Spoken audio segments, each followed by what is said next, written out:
Cross Occidental nga puwerte diri ang massive diri kayo ang vote buying. So Oo. in short, Bongbong Pons, ang proposal ni Commissioner Garcia katahom.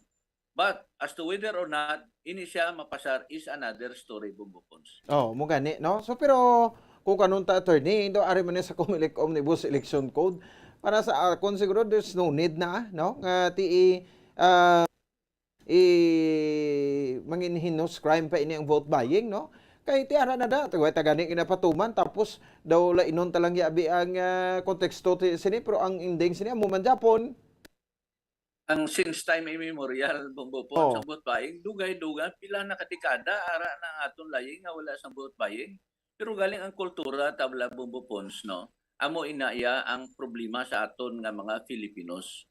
Precisely, nga nagabutang kita sang hindi dapat magpungko dira sa aton pwesto, tungod nga makuan ka pa, ma-influensya ka pa sa imo nga buto. Mm. Ang Amerika Bongbong Pons, way man to vote buying, way ka man kabati siguro nga bisan Pinoy dito sa Amerika nga ginbakal man sa isa ka politiko dito, agud butuhon lang ang ina nga politiko, way kaya Mm. kabati.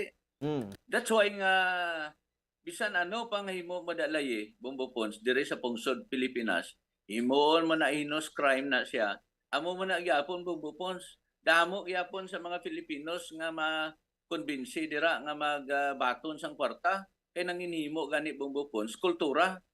O te pila na gid kung si kuan pa si George Washington ang una nga presidente sang Amerika siya nagsiling. Mm. Only a few men have virtue to withstand the highest bidder. Pila lang kuno ka ilisipon nga tawo nga nga hindi mabaton sang ginatawag nga pumayara highest bidder. That is why Bongbong Pons nga bisan ano pa naton nga dugang da sa layi kung wala man ni gyapon sang halin sa dalom abi kung ano gid ang rason.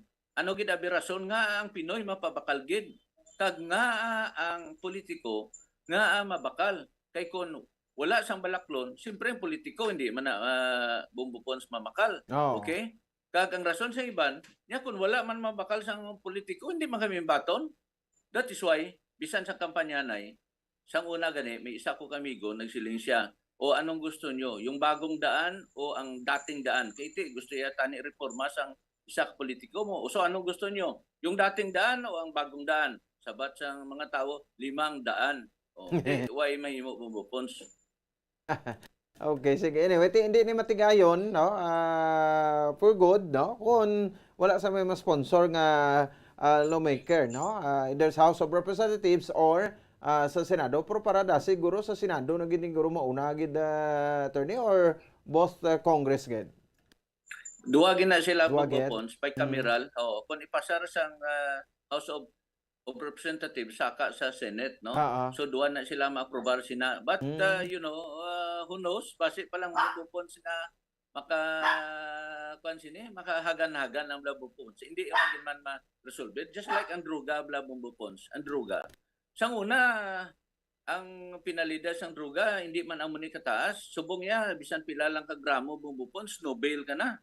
So because of that, nga no bail na siya, nagaganagan gid man dako man na matawag naton Bongbong Pons nga deterrent man siya Bongbong Pons kay tungod nga ginatawag no bail. Imagine mo baligya ka lang pila ka gramo madakpan kada sa aton nga pulis, no bail ka way kapiyansa.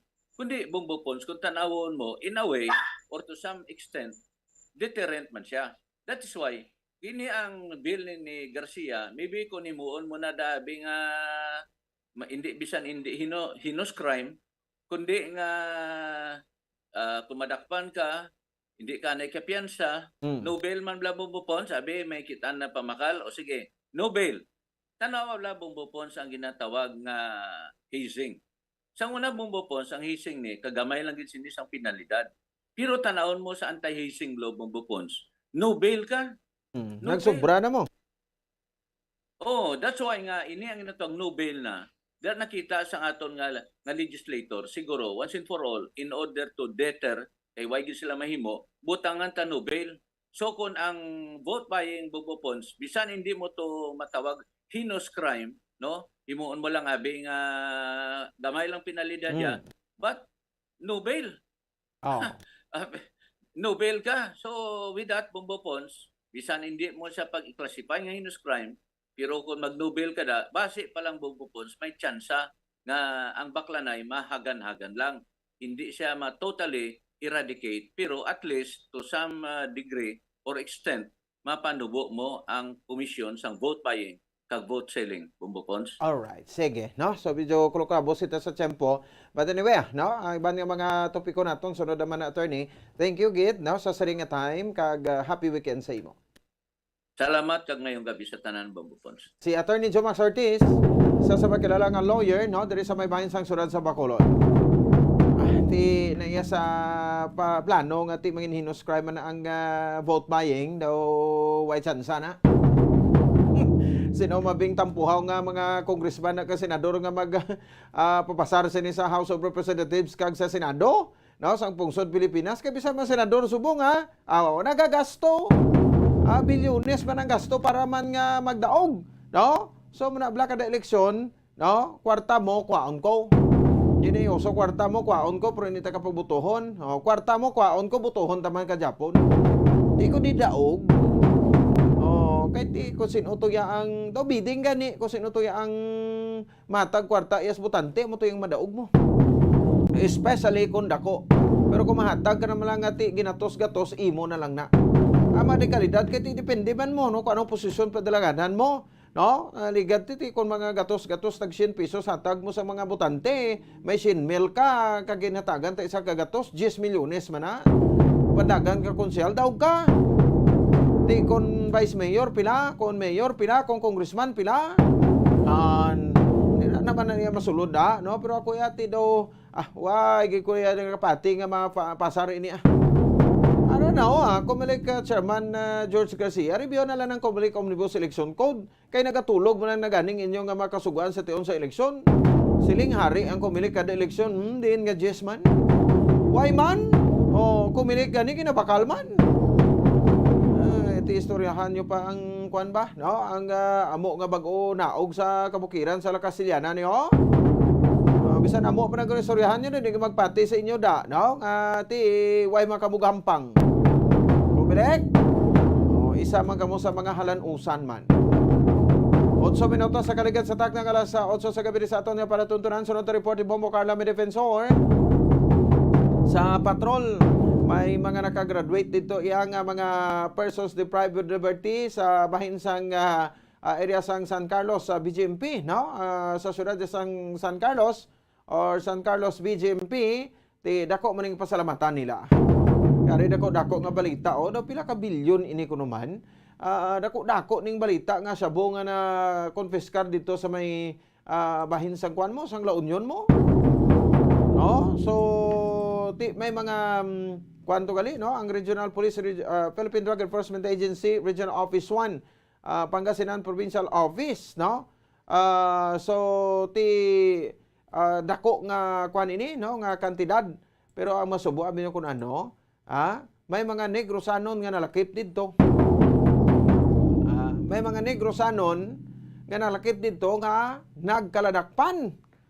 May kumpirmasyon diri mga kabanaton nga nokpo, no? Ang Negros Occidental Police Provincial Office, no? Angot sa siring nagkaladakpan ti lang isa ni duha kundi tatlo gid. Do kilala na gid yung mga taga Negros sa Bacolod nga ti kan droga diha sa aton nagabaha lang, no? Ay, tabay man akon ti kumuning sitwasyon sa droga, ano ang kampanya sang mayor sang syudad sa Bacolod? Daway katandog si Mayor Albi sang droga na ano man, no? Hands off. Anong direktiba mo sa mga kapulisan ni? No, nga malimpihan ang syudad sa Bacolod sa illegal nga droga. Hindi ta napagulaton nga may mga krimen nga makananabo diri sa ulihi, no? Isa sa marason bangod sa pagkalulong sa droga. Check naton sa piya kalinya ning report na tipon sa patrol. Bombo Carla, sa report Bombo Carl, please come in. Yes, Bombo Ponso, tatlo ka mga negrense ang nagikan sa area sang San Carlos City, Bombo Pons. Ini sila nalakip bukod na upod sa ginpatigain ng bypass operation sa katapos ng PIDEA sa may Pangasinan kag La Union, Bombo Pons. Sa diin nakakuha ini sang 2.7 billion nga worth sa shabu. Bombo Pons. Yes, so isa diri ka Chinese national ang nadakpan amo ini si Kewood Gia, nahiya nga hala ni Bomba Pons, no? Kagang iya sining alias amo si James Dagali Galupo, Bomba Pons, kagati ang upo diri nga duwa ka mga, o kung tatlo ka mga taga, taga San Carlos, si John Bert Yagong, si Johnson Ray Yagong, kaga si Richel Repuesto. Amo ini sila ang taga Barangay Kudkod, Syudad San Carlos, Bomba. So sa gilayon maanagin na checkyan sa katapos ang NOPO ang background sinisang tatlo ka mga nalakip o kung naupod sa ginpatigay nga bypass operation sa nga PDEA. So gi-checkyan ini sa area sang San Carlos City. So bababas ini ang Barangay Kudkod ti na ini no malayo na ini sa proper sa San Carlos sa city amo po sa baga mambala naton nga nabukid na ni nga bahin sa San Carlos. So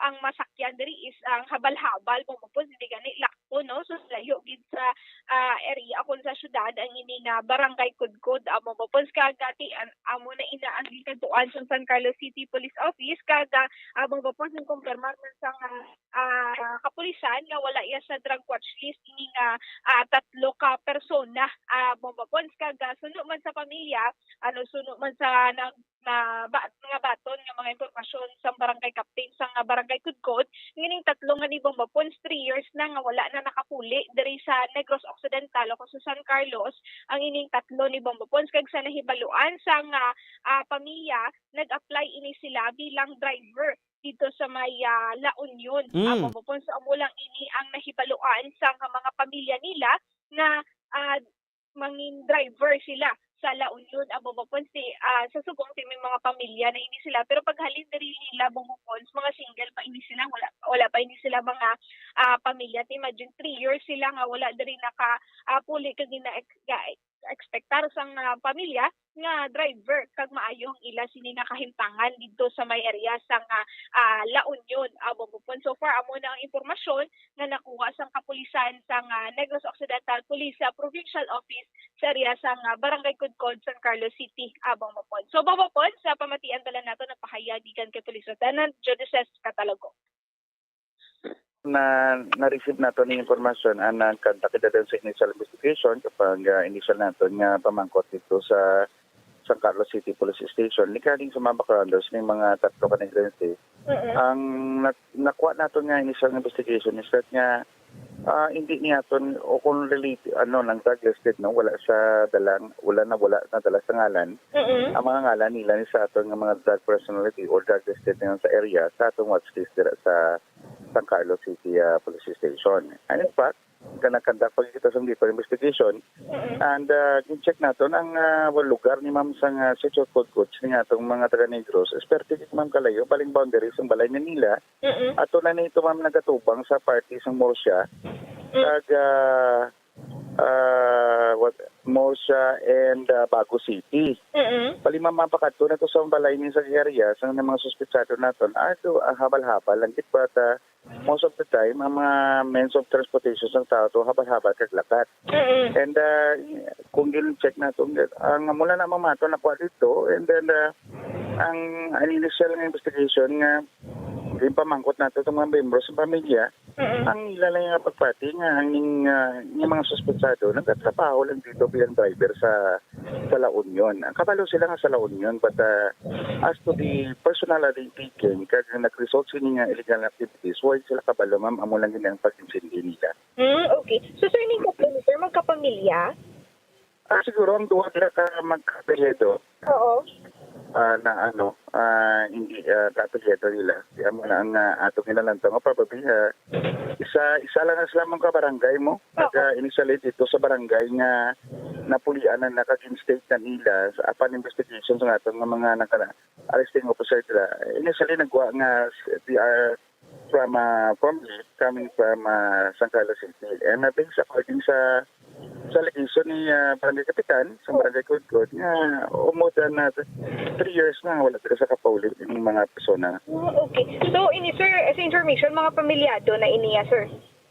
Oh yes, so mamaisa tara ka no siguro ang paghalita nila, initially yung paghalita nila, amon yung mga singular na as to the sa pamangkot natin sila to, amon na to naghalin na sila for almost 3 years na. Kaya ang nabalaan sa mga pamilya nga amon na nagatrabaho dira sa La Union bilang driver. Amon na yan nila nga pagpati. Oo. Tatlo gid sila. So 40 wala sila yung sir record diri nga nag-engage sa illegal nga droga. Oo, nang check nato na nga yung mga previous records, so eventually check po nato ng mga drug tested personality naton. Kaya yung mga tao wala natala naton kaya based sa ilang gimbitara ng mga pangalan, either kung nagasugit mo sila yung sakto ng mga ngalan o sa ilang address, so check nato natong ipang assert nila nga muna ilang ngalan pag sa address kito naman sa San Carlos, wala kita sa manakita nga mga kaso o previous engagement or derogatory records sa itong mga na kinambit nila nga ngalan. Ma'am sa nga ginanakban dito sa nga isa ka police operation against sa illegal na droga. Ipamangkot to ganin sa nga nga mga kapulisan sa San Carlos ginakatuan dito mismo. Ipamangkot sila kundi ilan ng mga tao. Initially mo na yung panghambal sa yung panghambal sa mga pamilya dito nga pagpati nila yan ang nagkatrabaho na to ilang driver kag wala kang nakapulit sa ila. Yes, so amo na initial nato nga investigasyon o kuan man na mismo sa pag-verify sa mga aton nga mga records ka nakabilin na records sa San Carlos Police Station in which nga nagkuha nga wala sila sa mga previous derogatory record and then somehow sa latest nila nga involvement siya hindi sila drug tested personality.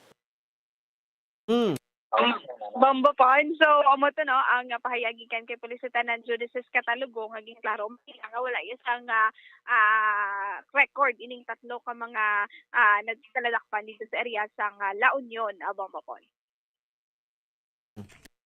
So, Bombo pon, sige, lakit na lang ini nato na 39 ka mga PDLs ang nag-graduate sa may San Carlos City, Bombo pon. So, ini sila nakagraduate sa basic elementary education kag junior high school. Samtang ari ini sila sa sulod sa San Carlos City District Jail, Bombo pon. So, pamaagi ini sa Department of Education, Alternative Learning System o kung mga graduate ini sila sa ALS, Bombo pon. So, mayara sang 12 ka mga completers Bombo pon. 4 diri ang babayi, 8 diri ang lalaki kag nakagraduate sa elementary Bombo pon kag 27 diri ang nag-graduate sa junior high school Bombo pon. 7 ka babayi kag 20 ka lalaki Bombo pon. So ini Bombo pon so no kay attorney Jairus Anthony Duhilio, so dako man nga bulig para sa mga PDL sa Bombo pon sa ila sini nga pag-eskwela pamaagi sa ALS kay titungod nga bisan ara ini sa sila sa sulod may diploma ini sila nga pag-auyatan o kung nakagraduate kag maka-eskwela ini sila Bombo pon kaga ini Bombo pon sige napatulungan ng ini sila sa mga ALS teacher at the same time Bombo pon ang gina-encourage nila ang mga nakagraduate ng mga PDLs nga buligan ang ila sini nga mga upod man ng mga PDLs sa Bombo pon. Kumbaga pwede makatudlo ang mga PDLs nga nakagraduate sa ila sini nga mga kaupanan na wala nakagraduate Bombo pon. So counted inaano ko na ginahatagan sa kahigayunan nga makatudlo man ang mga graduates nga mga PDL sa ila sini kapareho nga mga PDLs Bombo pon. Kaga ini Bombo pon hindi lang sa San Carlos na DJMP o kun na jail Bombo pon kundi sa bilog na jail diri sa Western Visayas Bombo pon tumiyara sa mga estudyante nga mga PDLs nga nangin estudyante samtang ara ini sila sa sulod sa prisuhan Bombo pon. So Bombo pon pamatian pala nato ng pangayagikan kay attorney Jairus Anthony Duhilio. I believe may nakagraduate kita sa August 10 sa San Carlos City District Jail. Mayara kita nga nag-graduate nga 12 nga elementary 27 sa junior high. Okay. So bali attorney ano ni sila mga ALS student ini sila attorney? Yes, so mga estudyante natin English sila sa alternative learning system. Okay. So bali attorney ano ang mga teachers nagapadulong sa mga jails attorney daw mo na? Yes, mayara kita ng mga ALS teachers na sa BALS, no, sa Bureau of Alternative Learning System. And at the same time, sa aton nga jail facility, we are doing our counterpart also by providing sang aton nga programa mera nga bantay ko guro ko, pagkakwa ko guro ko. So may mga tutorials actually nga ginaobra ang aton nga mga personnel, may mga teachers kita nga personnel. At the same time may mga college graduate nga mga PDL man nga nagabulig no, nag-guide kag nagatudlo aton nga mga PDL students. Okay. So bali any course sa mga PDL sir nga attorney nga nakagraduate na akong willing sila magtudlo pwede gid. Yes, so gina-encourage actually na to, no? Kay this will give them also the benefit of availing sang time allowance, no? May deduction sa ilang pag-service sa aton ng mga jail facilities. Yes, attorney. So attorney, ano lang ni elementary kag high school lang? Yes, basic, no? Elementary, junior high. Okay. Senior high. So attorney, ano lang ni ay lang ka San Carlos or bilog nga jail diri sa Negros Occidental? At tanan naton nga jail facilities, no? May hara kita alternative learning system. And we encourage ang aton nga mga PDL nga mag-enroll. Ang mga wala ka graduate sa high school, elementary, no? In-encourage naton nga mag-enroll gid. At least no kung makapasar sila sa aton examination, consider sila nga graduate sa elementary or high school. Okay. So attorney dako gid ini nga bulig no ini nga pagpa-eskwela sa nga BJMP bali BJMP gid ini nga pa-eskwela sa ila attorney. Yes. So at least makabulig man ini no sa literacy naton sa literacy rate. At the same time, makabulig man sila nga makuha ang ilang boredom while inside our jail facilities undergoing incarceration. Yes, so we're grateful no, sa aton BALS, kag mga ALS teachers. At the same time, sa aton mga personnel nga nagatudlo man in charge sa aton alternative learning system sa sulod sa jail facilities. Kag at the same time, sa aton mga PDL nga nagabulig man tudlo assist sa aton mga PDL students. Ang PDL students also nga nag-operar kag nagabakas gid nga at least maka-eskwela kag makatapos sang ilang elementary kag high school. Mumupon. So, matanong, abang mupon ang pahayagi kay Atty. Duhilio regarding sa mga graduates sa mumupon sa mga PDLs. Sige. Mumupon sa may nag-report dito sa Petrol ni si Bumbo Carla May Defensor para sa Pambansang Radyo ng Pilipinas kung si Santa Rosa ng sa Bacolod. Basta Radyo. Bumbo. Salamat sa kay Bombo Carla May Defensor. Oras sa Bombo Radio Bacolod, Philippines Standard Time, 23 minutos. Nakaligat sa taknang alas 8 sa gabi. May mga nabilin na kita nga mapanumdom, ha? Pasensya gid sa mga kotoran na to, no? Balik kita pagkatapos ini. 6.5 Kunang hampang nga basketball amo ang mas ginakakunyagan naton nga mga Pilipino. Apang salos tanan nga parte sa kalibutan ang nagapanguna 22 ng Bombo Radio at Star FM. Balde-baldeng papremyo na, may cash pa. Narito ang isa sa mga winners sa Palengke On Ground event. Una nga hatag! 100. Ikadua nga hatag! 300. Ikatatlo nga hatag! Ikaapat nga 400. hatag! Ikalima nga hatag! 500. Ako galing si Aaron Pamisara, nagapasalamat nga isa ako sa nagdaog sa enhanced swerte sa palengke. Kag nagapasalamat ko nga isa ako sa nagabutan sang ilang draw dire sa Bago Public Market. Nagapasalamat ako sa Bombo Radio kag sa Star FM. Kag gina-invite ko kamo nga mag-intra sa ilang draw para nga magdaog kamo sang 500 cash with worth 500 groceries. Basta Radio Bombo, Star FM, it's all for you.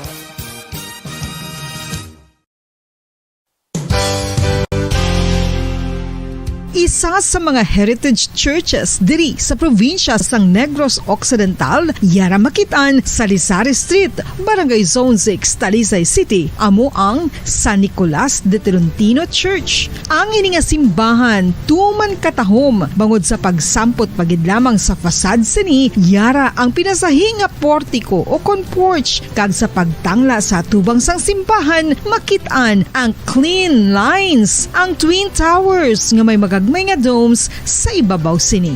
Sa pagsulod sa simbahan, mapawaw ka sa disenyo. Tastefully designed and preserved, the church's interiors have avoided the catastrophic fate of misguided renovations. Sa pagpadulong amat-amat pakadto sa altar, magatampad naman sa imo ang mahogany colored altar nga gindekorahan sang gilt carvings nga amo ang ginabutangan sa tunga sang santo patron sang simbahan nga amo si San Nicolas de Tolentino, isa ka Italian saint kag mystic. Sa wala kag tuo, yara ang imahe ni San Ezekiel Moreno kag San Rafael, kag sa ibabaw yara si Jesucristo. Samtang makitaan ang kapinasahi sang pattern sang salog sang San Nicolas de Tolentino sa Talisay, bangod sa design nga checkerboard nga itom kag puti nga kunlantawon may pleasing contrast sa dingding sang simbahan. Makitaan man ang rows of iron chandeliers nga madamo nga nagalinyada sa atop sang simbahan nga nagahatag sang kasanag sa palibot,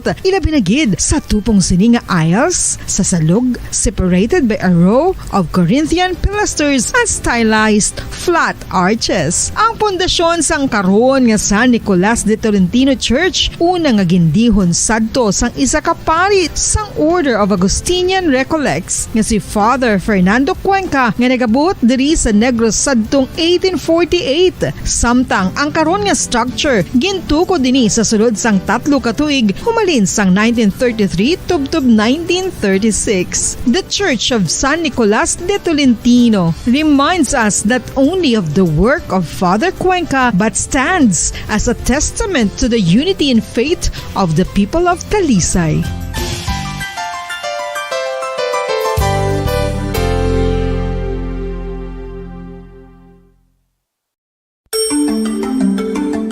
Matapos nga nagbalatian ang bugos sa kalibutan dulot sang coronavirus disease, isa naman sa karon kabalatian ang bulos sa ginakadlukan worldwide, ang monkeypox. Ano ang ginatawag na monkeypox? Well, sunod sa World Health Organization o kung WHO, ang monkeypox ang isa ini ka infectious disease nga dulot sang monkeypox virus. Kung maghambal naman kita monkeypox virus, isa ini ka orthopox virus nga mo ang ginatunaan sa mga sintomas nga daw kaangay sa smallpox, apang less severe. Ang monkeypox ginakabig nga less contagious kag mangintunaan sang less severe nga mga balatian kung ikumpara sa smallpox. Simuloan nga ang smallpox na-eradicate na ini sa tung 1980, apang ang monkeypox nagapadayon nga nagaduging sa mga kapungsuran sang Central kag West Africa. Sa karon, mayara duha ka distinct clade ukon subtype, ang West African clade kag ang Congo Basin clade nga amuman ang ginatawag Central African clade. Ang monkeypox ang ginakabig nga zoonosis, ukon isa ka sa isang balatian nga naghalin sa mga sapat padulong sa humans. Mga sapat kaangay sang squirrels, ilaga, amo kag iban pa. Human to human transmission is limited. Monkeypox is transmitted to humans through close contact with an infected person or animal or with material contaminated with the virus. Base pa sa key facts ng World Health Organization ukon WHO nga ang monkeypox virus mahimo ini matransmit ukon malaton sa iban pinaagi sa bodily fluids, lesions sa panit ukon internal mucosal surfaces kaangay sa mga naghalin sa baba ukon tutunlan sang pasyente, respiratory droplets kag mga contaminated objects ukon materials kaangay sang beddings. Samtang base naman sa fact sheet sang Mayo Clinic nga isa ka medical center sa Minnesota, USA, nga kun matapikan ang isa ka tawo sang monkeypox virus, ang initial symptoms amo ang paghilanat, paglingin sang ulo, nagahinubag ang mga lymph nodes kag pagadasnan sang pagtinubo-tubo sang mga rashes sa lawas tubtob nga magmangin flat patches ini. Amat-amat nga magaulbo o kon mangin nodules tubtob nga magbinitog-bitog kag mangin pus-filled blisters. Ini nga nagalabot sa 5 tubtob 7 ka adlaw. The rash heals by scabbing over. Makabig na nga infectious ang isa ka pasyente sa pagsugod pagid lamang sang paghilanat sini. Samtang pamangkot, may bulong na bala ang monkeypox? Well, dugang pa sa fact sheets ng WHO ng vaccines nga ginusar sadto sa pag-eradicate sang smallpox sa bugos sa kalibutan, amo man karon ang ginatublok sa mga tawo batok sa monkeypox kag ang antiviral agent nga gin-develop para sa smallpox treatment nangin lisensyado naman para sa treatment sang monkeypox. Newer vaccines have been developed of which one has been approved for prevention of monkeypox.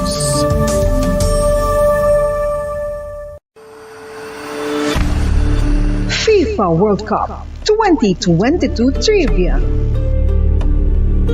Sa din balalabing una nga ginpatigayon ng World Cup. Ang labing una nga FIFA World Cup ang ginpatigayon sa Uruguay sa Hulyo 13 tubtob 30, 1930. Sa final round, ang host kag pre-tournament favorite nga Uruguay ang nagluto sa Argentina sa score na 4-2 sa atubang sa manuglantaw nga nagalapot sa 68,346.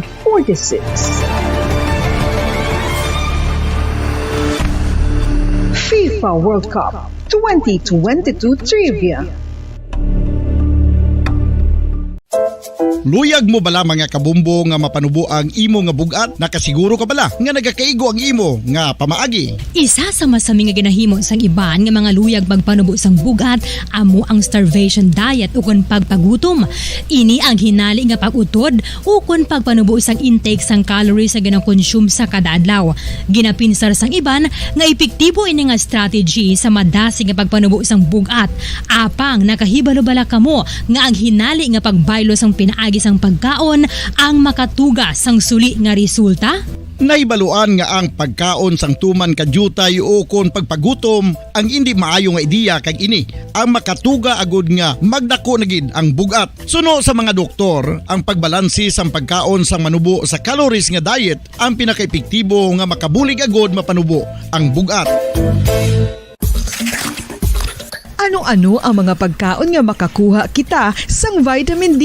Well, pila sa mga ini ang mayara sang significant amounts sang vitamin D nga mahatag sa aton lawas ginalakipan sang cod liver oil, swordfish, salmon, canned tuna, beef liver, egg yolks kag sardines. Uy, ang sardinas! Samtang gina-advise nga nagakadapat gali nga kauno naton ini o kung i-consume naton nga ini nga mga pagkaon sa halos matag adlaw nga tanan agud nga makaangko na nga lawas sang enough vitamin D. Outdoor direct sunlight skin exposure of the face, arms and hands for 5 to 10 minutes 2 or 3 times a week combined with vitamin D supplements is required to ensure vitamin D sufficiency. Gani, ano pa ang ginahulat ninyo? Magwa na kun aga kang magpainit-init o kun magpabalhas samtang naga ulo exercise bagod maayo ang dulot sini sa aton ikaayong lawas. Sa tuman ka kapoy, pag-abot sa balay, kung kaisa nagkakatulugan na lang ang isa ka persona. Apang sa babayi antes magdulog, may mga ritual pa nga dapat himuon kaya nga isang paghukas sang makeup. Ano ini ka importante? Ang pagkakas sang makeup kag pagpanghilam o sang guya antes magtulog ang maayo para sa panit bangod ginakakas sini ang mga cosmetics, impurities kag higko sa surface sang skin nga makatugas sang iritasyon o kung pagpadasig sang pagtigulang sini kung hindi mahimo. Ginabuhinan man sini ang risgo sa pagdevelop sang pimples, pagpula sang guya, blackheads kaiban pa nga sa isang blemishes. Naga-promote man ini sang cellular renewal paagi sa paghukas sang dead skin. Importante ang paghukas sang makeup bangod ginapahanugutan sini ang panit nga makaginhawa. Ano ang masami nga rason sa pagsakit sang aton tiyan? Ang pagsakit sang aton tiyan, ang bangod sa sahi sang pagkaon nga aton masami ginakaon. Suno sa oncologist nga si Dr. Isaac David Ampil II, ang masami nga pagsakit sang tiyan ang bangod sa hyperacidity. Suno diri, ang pagsaka sang acid ang nagatuga sang pagsakit sang tiyan. Ini ang ginatumod nga sinisikmura o kung stomach ache. Ang usual nga ginatunaan sini amo ang pagkaon sa mga pagkaon nga mataas sa acid content, kaangay sang citrus fruits, kag labaw sa tanan ang spicy food. Ang iban nga sources amo ang alcohol, coffee, kag masami ang pagpagutom. Ang stomach pain ang bangod man kung kaisa sa ulcer kung sa diin ginadigest sang acids ang lining sang stomach. Apang agud masiguro ang gintunaan sang aton nga pagpalagad, 35 minutos sa kaligan sa takna alas 8 sa gabi. Sa aton na makabombo lang na tiyempo naton, Sabado kita ang presentasyon pet sa 13 sa bulan sa Agosto, 2022. Happy weekend sa inyo tanan-tanan. Kita sa Lunes. Ngayon agad si Bombo Ponce Espino nagpasalamat sa upo-upo na pagpumati para sa Pambansang Radyo ng Pilipinas, consistent overall number 1 sa Bacolod. Basta Radyo. Bombo! Kung ang ampang basketball amo ang mas ginakakunya